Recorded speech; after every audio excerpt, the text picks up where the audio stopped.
It started with something that didn't seem like a big deal at first, just a quiet conversation, almost like two people trying to keep things calm. But if you really listened closely, there was tension hiding underneath every word. She said she hadn't spoken to him properly in a while, not deeply, not honestly, just small pieces here and there. Like she was only being allowed to hear what someone else wanted her to hear. And then suddenly, the question came up, the one that changes everything. Did you sign it? And the answer came back without hesitation. Yes, both of them. That moment right there, most people would miss it. But that was the moment everything shifted. Because that wasn't just paperwork. That was control. And what happened next? That's where things start getting uncomfortable, because over the weekend, something went live that wasn't supposed to disappear. A fundraiser was posted. Within hours, it was gone. Not deleted by the people who made it. Not removed because it was fake. It was reported over and over again, until it vanished. And that's when the internet split into two completely different stories. On one side, people were saying the parents were the problem. That they were manipulative, controlling, even dangerous. On the other side, people believed this was about helping a young couple in trouble. But both sides were missing something much bigger, because behind all of this noise, there was a story nobody was being told. And I didn't just hear rumors. I spent hours talking to people who are directly connected to what's happening. People who are genuinely afraid to speak publicly. People who said, very clearly, this situation is far more serious than anyone realizes, and what I'm about to tell you is only a small part of it. Because according to what I was told, this didn't just start recently, this goes back months. Around mid-2025, things began to change. Slowly at first, subtle shifts in behavior, conversations that didn't feel right, distance that didn't make sense, and then, isolation. She started pulling away from her own family. Not all at once, but gradually. Calls became less frequent. Visits became tense. And the explanation, that her own parents were somehow the problem, that they were controlling her, that they didn't have good intentions. But here's where it gets disturbing. Those accusations didn't come from nowhere. They were planted, repeated, reinforced, until they started to feel real, and over time, that narrative took hold. Meanwhile, behind closed doors, people started noticing things that didn't add up, behavior that felt off, moments that didn't sit right, and a growing sense that something wasn't being said out loud. For years, it stayed that way. Quiet, confusing, uncomfortable, until one moment changed everything. A younger family member, someone who had been silent, suddenly wasn't anymore. Fear turned into words, and those words forced the entire family to look at everything differently. That's when the dots started connecting. And once they did, there was no going back. At the same time, life on the outside looked normal. Plans were being made. A move was coming. A smaller temporary home while something bigger was being built. It looked like a fresh start. They were living in the house, covering expenses, handling responsibilities, and then out of nowhere, everything shifted again. A demand was made: pay rent, and they did. No arguments. No refusal. They paid what was asked. But that didn't stop what came next, because things didn't calm down. They escalated fast. Confrontations turned into accusations. Accusations turned into something much more serious. And eventually, authorities got involved. And that's where the story takes a darker turn, because at first, there was denial. Nothing happened. Nothing is wrong. But then, that changed. Conversations were recorded, statements were made, and suddenly, certain things couldn't be denied anymore. That's when everything started spiraling. Control became the priority, not truth, not accountability, control. Narratives started appearing online, painting a very specific picture. One where the family speaking out were the villains, where everything they were doing was supposedly about money or revenge. But according to multiple sources, that narrative didn't just happen naturally. It was created. Carefully. To shift attention away from the real issue, because the real issue wasn't just what happened. It was the fact that it was reported, and in certain environments, that's seen as the real betrayal. Not the action itself, but exposing it. And that decision, to go to authorities, changed everything, because now, it wasn't private anymore, and the response to that, pressure, fear, isolation, the fundraiser that went up, wasn't about luxury. It wasn't about attention. It was about safety, because the situation had reached a point where staying in the same place didn't feel safe anymore. There were discussions about relocating, about legal protection, about starting over somewhere else, just to feel secure again. But even that didn't go smoothly because shortly after certain legal permissions were signed, the power literally went out, electricity cut. Despite payments being made. And that wasn't all. There were reports of someone entering the property without permission. Locks had to be changed, tension kept rising. And at the same time, there was pressure to leave. No formal process. No legal eviction. Just pressure, constant, unrelenting. And everything, every call, every message, every incident, is now being documented closely because authorities are watching. But here's the part that people online still don't fully understand. This isn't just a disagreement. This isn't just family drama. This is a situation where people genuinely feel unsafe, where speaking up came with consequences, and where telling the truth made them a target. The fundraiser keeps disappearing every time it goes up. It gets taken down again, reported over and over. But the reason behind it hasn't changed. It's not for the couple everyone keeps talking about. It's for survival, for protection, for the ability to walk away from a situation that no longer feels safe. And right now, this story is still unfolding.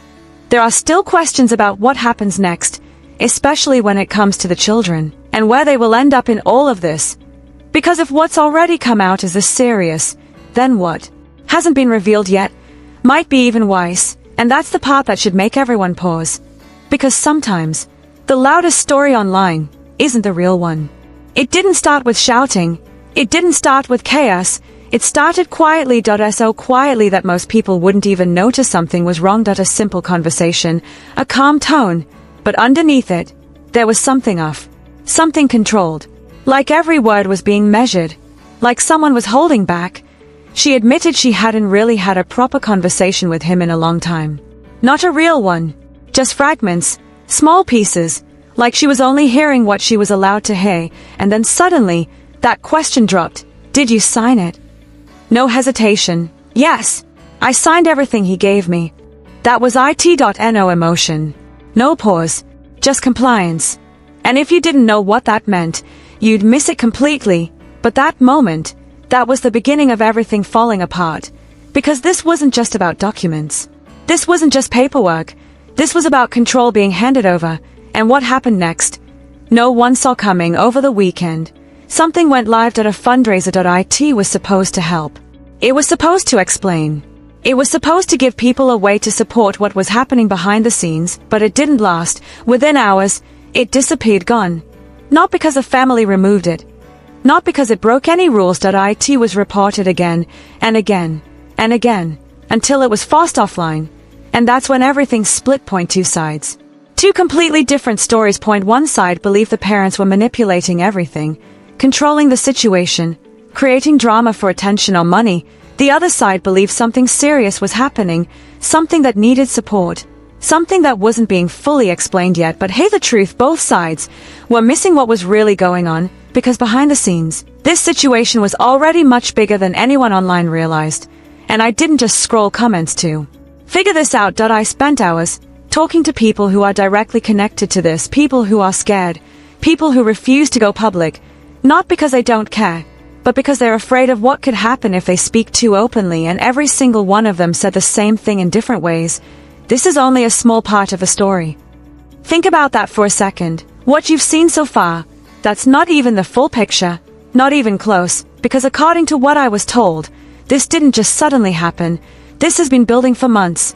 Maybe even longer. It started slowly, subtle changes, small things that didn't seem important at the time, conversations that felt slightly off, reactions that didn't match the situation, and then, distance. She started pulling away from her own family, not dramatically.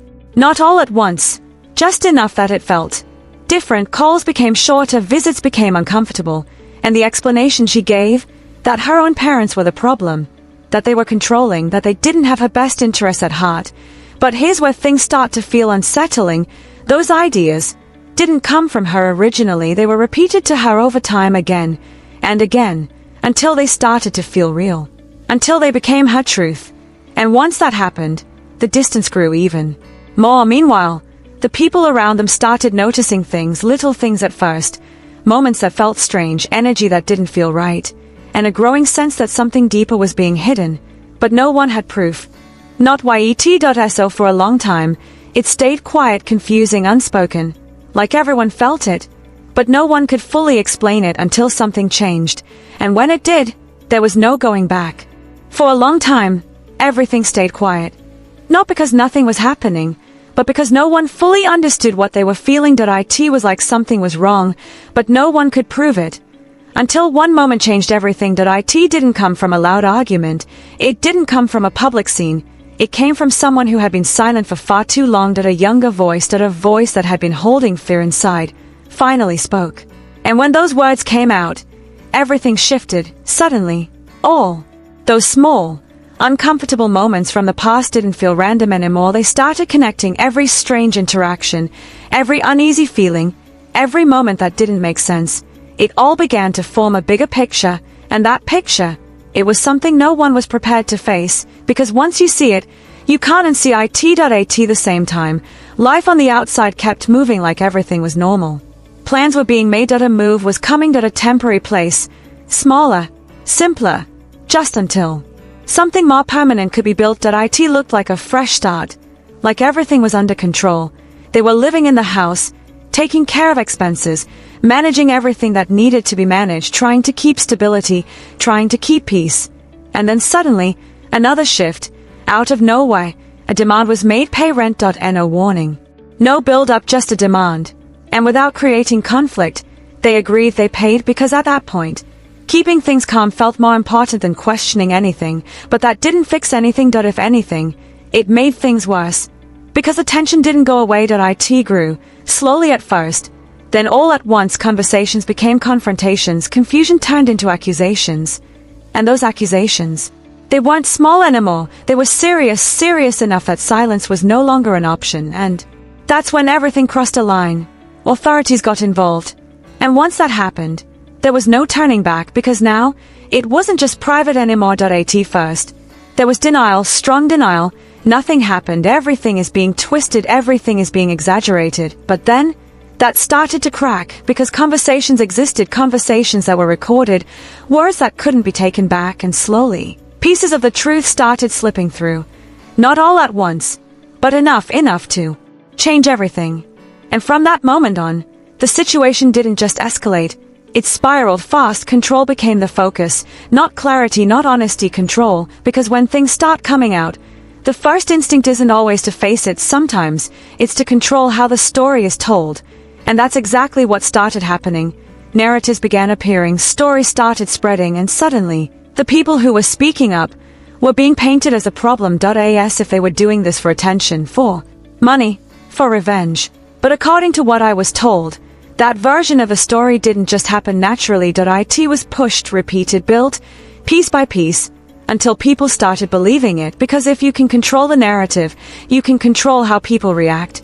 And while all of this was happening publicly, something much darker was happening privately. Pressure, silence, fear. Because the real issue wasn't just what happened. It was the fact that it was reported. Think about that. Not the action itself, but exposing it. That became the problem.